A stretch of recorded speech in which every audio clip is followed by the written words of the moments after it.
อีกสมหมวยเจ้าใส่มิวสิกบ่เอ้ยพี่น้องได้ที่คักว่าเป็นธรรมดาเด้มาตรฐานคักมาตรฐานเนี่ยเอ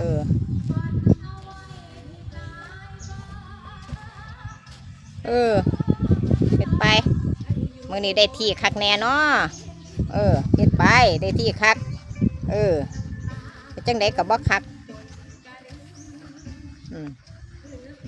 มุนอยู่นี่ล่ะพี่น้องเราเฮ็ดนี่ล่ะมื้อนี้ถอดเกือบแล้วพี่น้องเหลือเกือบแตะว่าธรรมดาเด้โอ้ยมื้อนี้เรามียานพาหนะเราบิดออกไปเขามาลอยมาเลยพี่น้องลอยมาทานนี่ล่ะคน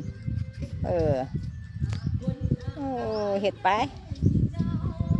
ว่าเป็นสมหมวยเฮ็ดบ่ได้แบบนี้มาทานครับพี่น้องไปเบิดคำสิเว้าน้ำเล่า